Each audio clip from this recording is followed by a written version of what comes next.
ठंड का समय था। शहर में घना कोहरा छाया हुआ था। मेरे नाना एक बड़े अधिकारी थे। रोज़ की तरह उस दिन जब मेरे नाना अपना काम ख़त्म कर दफ्तर से घर की ओर जाने लगे तो रास्ते में पड़ने वाले बाज़ार से वह कुछ सामान लेने के लिए रुके। उनके बाकी साथी आगे चले गए और वह पीछे छूट गए। सामान लेते लेते उन्हें टाइम का पता ही नहीं चला और जब नाना जी ने अपनी घड़ी देखी तो टाइम देखकर उन्हें लगा आज पहुंचने में बहुत देर हो जाएगी। उन्होंने सोचा कि जंगल के रास्ते से जाऊं तो जल्दी पहुंच जाऊंगा। इसीलिए उन्होंने जंगल की ओर गाड़ी घुमा ली। काफ़ी अंधेरा हो गया था।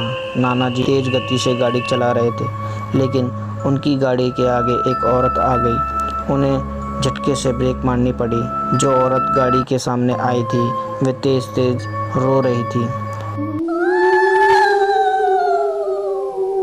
नाना जी को लगा कि वह ज़रूर किसी मज़दूर की पत्नी होगी जो रास्ता भटक गई है। रास्ता सुनसान था, इसीलिए उन्होंने सोचा इस महिला की मदद की जाए। उन्होंने उस औरत से पूछा कि वह यहाँ अकेली क्या कर रही है। उसने कोई जवाब नहीं दिया और ज़ोर ज़ोर से रोने लगी। ऐसा लग रहा था मानो सारा जंगल उसकी आवाज़ से गूंज रहा हो। नाना जी ने पूछा कि उसका घर कहाँ है तो वह कुछ ना बोली। नाना जी ने उसे बोला कि तुम मेरे साथ मेरे घर चलो, सुबह तुम्हें तुम्हारे घर छोड़ दूँगा। वह नाना जी के साथ चलने के लिए तैयार हो गई और गाड़ी के पीछे वाली सीट पर बैठ गई। रीति रिवाज के कारण उसने अपने सिर पर घूंघट डाल रखा था, जिसकी वजह से उसका चेहरा छिपा हुआ था। घर पर सब नाना जी का इंतज़ार कर रहे थे। जैसे ही गाड़ी की आवाज़ आई, सब भागकर इकट्ठा हो गए।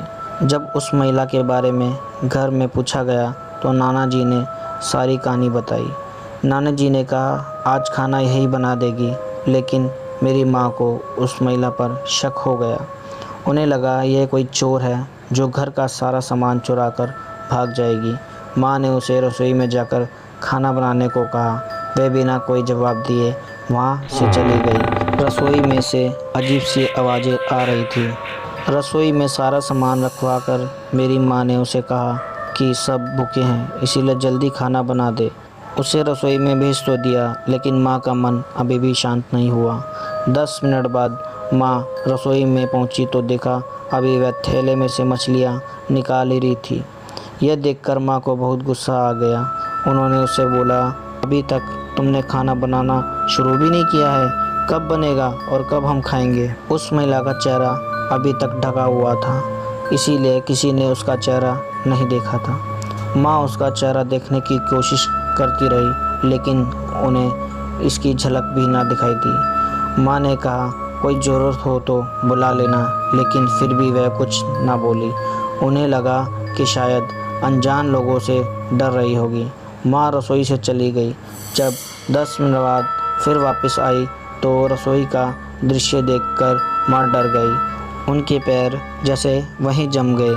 उनके गले की आवाज़ निकल नहीं रही थी। उन्होंने देखा वह औरत रसोई के स्लैब पर बैठकर कच्ची मछलियाँ खा रही थी।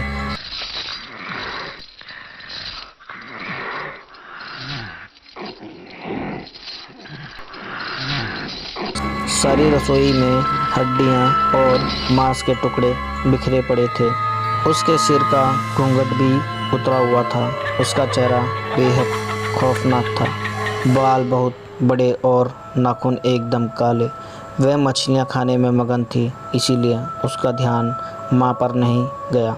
माँ भी चिल्लाई नहीं कि कहीं वह और ज़्यादा खतरनाक ना हो जाए। माँ ने एक थाल उठाया और वह चूल्हे में से जला हुआ कोयला उठाकर उसकी तरफ दौड़ी। कोयला उस चुड़ैल पर फेंक दिया। आग की जलन की वजह से वह डायन तेज तेज आवाज़ें निकालने लगी।